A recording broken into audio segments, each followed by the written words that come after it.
All right, our last lecture of the unit on the periodic table. Let's jump right in. So, the periodic table is an arrangement of elements where they're all separated into special groups based on their properties. And we're going to look at a few of these groups in depth, and over the course of the year, as we learn about electrons and bonding, you're going to really come to know the properties of this table. So that is the main point of the way it's set up. It allows you to easily compare all of these properties so you can see who's going to bond with who. We say that the periodic table was first developed in 1869 by Dmitry Mendeleev, but technically there had been other attempts and primitive periodic tables that had already been done. Mendeleev was just the one that really stuck, and we'll see why in the next couple slides. So Mendeleev had a really crazy backstory. He was born in Siberia in the early 1800s, and he had somewhere between 11 and 17 brothers and sisters. His father was a scientist, and around his teenage years, he almost died of tuberculosis. Well, while he was still a young man, or a young boy actually, his father died. And then after his father died, his mother decided, well, I need to be able to support myself, so she bought a factory. A year later, the factory burned down. So at this point, she sees that Mendeleev has a great mind, and she doesn't want to see it wasted. Knowing that his father was a scientist as well, she wants to get him into a university. So they ride 1,200 miles across Siberia to Moscow, where she pleads with the university to take her son as a student. They say no. So they get back on their horse and they go another 400 miles to St. Petersburg, where his father had gone to school. And here, Mendeleev was finally accepted. And as soon as this all went down, Mendeleev's mother died. So he came from a really tough background, and he took this tenacity and poured it into his development of the periodic table. Now, like I said, there was other scientists who had developed primitive periodic tables up to this point, but he is important to us because he came up with what we call periodic law, arranging elements by their properties so you can see patterns emerge. His table was not exactly like ours. It was different because they didn't know anything about the subatomic particles at the time, so they didn't know about protons, neutrons, and electrons. But we still call him the father and the founder of the periodic table. So here's a video that's going to show you a little bit more about how he came to develop this information.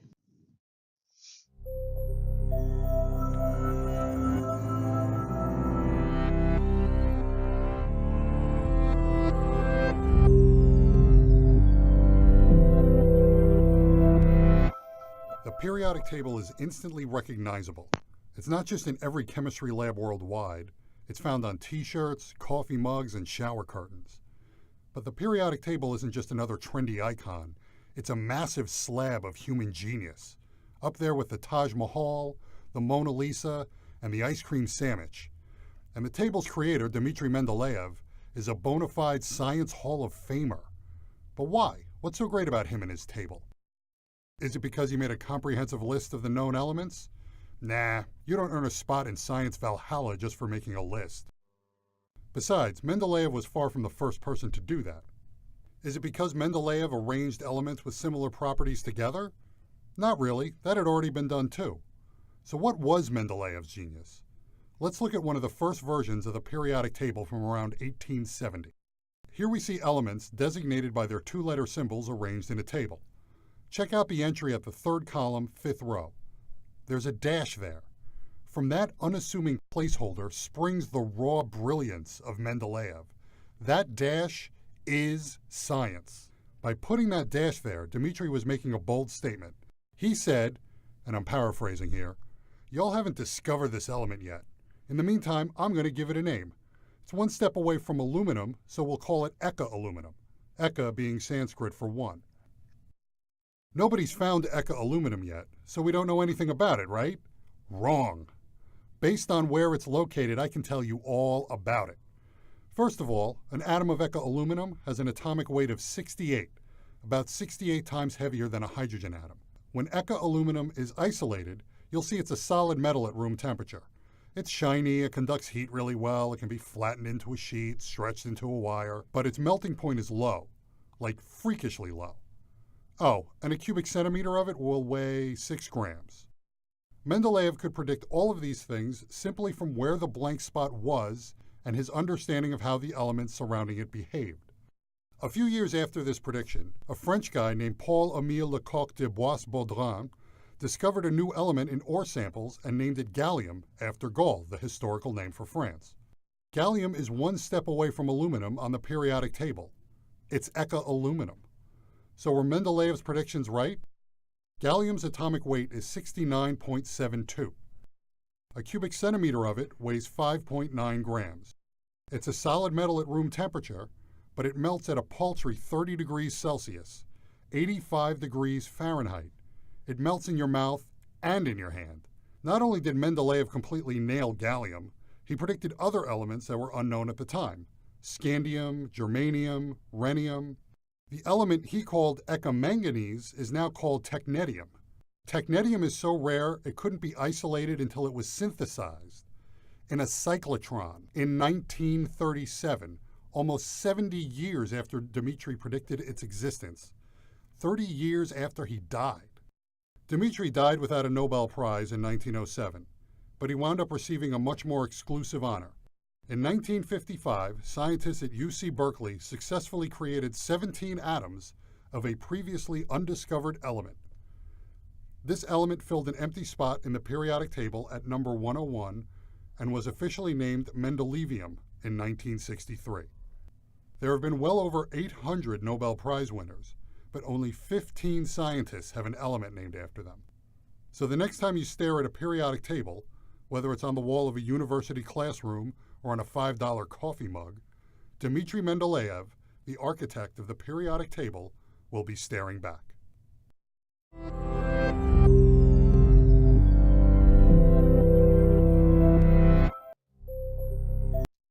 So Mendeleev's main contribution to the periodic table was this idea of periodic law, that we can use these properties to predict elements and to group them into broader categories based on their behaviors. So today's periodic table looks very different than what he had originally designed, but that's because we've learned more since then. Today there's 118 elements, all arranged by increasing atomic number. Remember that the atomic number is the same thing as the number of protons in the atom. It's the definitive property of the atom. So if I have one proton, that means I have one hydrogen atom. Now, if we're talking about the other subatomic particles, we can't exactly know the number of neutrons from the atomic number, but we can figure out the number of electrons. If the atom is neutral or does not have a charge, the atomic number is also the number of electrons.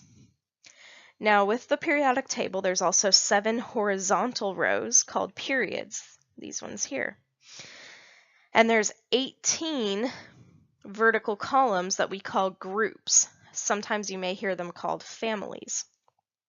Each group has distinct properties, and we're going to look at a couple of these in particular. So first, how do we classify elements in a general sense? What are the broad categories of elements? Well, there's 3. There's your metals, your nonmetals, and your metalloids. The metals are good conductors of heat and electricity. They have something called high luster, which means they reflect light very well and it kind of makes them appear shiny. They are solids at room temperature, except for one element, and that is mercury. They have a property called ductility. This is where you can take a metal and draw it into a wire. So this is really great for this electronic age that we're in now. And they're very malleable, which means they can be hammered into sheets and they won't break or crumble or fall apart. The next broad class of elements are called the nonmetals. These are depicted in orange on the picture to the right, and they are all in the upper right-hand corner of the periodic table, except for lonely little hydrogen, which is all the way over there. Now, the main property uniting all of these nonmetals is that they are not metals. Everything else about them tends to be different depending on what element you're talking about. So most of them are gases, but some are solids. They tend to be very poor conductors, and if they are a solid, they're very brittle, so they can't be pounded into sheets like our metals can. If you try to hit them, they'll tend to break and fracture. And the last class of elements are the metalloids. So these are the purple ones here that look like a little staircase dividing the metals and the nonmetals. And basically, they have properties that can be similar to both depending on the environmental conditions. Your book uses the example of silicon, that on its own, it seems to have more properties of a nonmetal.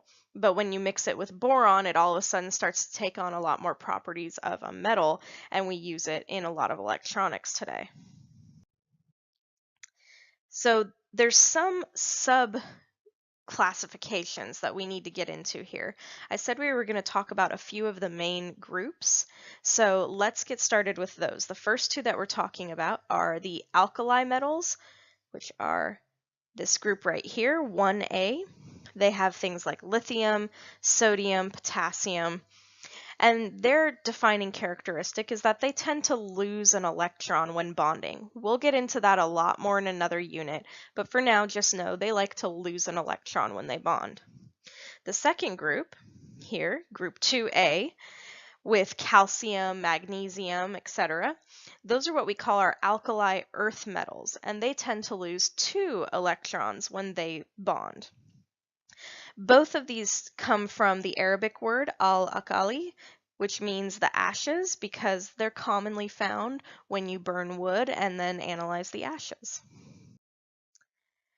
Now, moving all the way to the other side of the periodic table, we have our halogens in group 7A, fluorine, iodine, bromine, etc. These ones will often gain an electron. Can't believe I put that mistake there. Gain 1 electron when bonding. And their name comes from the Greek word hals, meaning salts, because you'll often see them in salt compounds like sodium chloride. Those bond together to make table salt. You also have the noble gases on the other side, this whole group right here, except for that last little guy at the bottom. So this is group 8A, things like helium and krypton and xenon. These rarely ever take part in chemical reactions. They're called stable or inert gases. But they do have one really cool property, and that's when you pass an electric current through them, they light up, and that's where you get neon signs. Now, going into the rest of the periodic table here, this whole group in the center we call the transition metals. These are your stereotypical metals, things like iron and copper and gold. Then below the periodic table, you have the inner transition metals. Their main defining characteristic is that they have a lot of electrons that go into the highest possible energy level. Once again, we'll talk more about what that means, but their electrons are in the highest possible level. Now, they're broken down into 2 different rows here, the lanthanides on the top and the actinides on the bottom. And that just comes from the first element name before the periodic table splits here. So this portion of the periodic table actually fits right in this spot. They get pulled out just to make the periodic table a little easier to work with.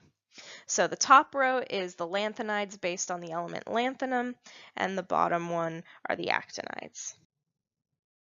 So that is your overview of the periodic table. We're going to examine more trends and more of these properties as we go along throughout the year, but these are the ones that you need to know for now. As we learn more about electrons, things will become a lot more clear to you. So we had our alkali metals, our alkali earth metals, our halogens, our noble gases, transition metals, lanthanides, and actinides of our inner transition metals.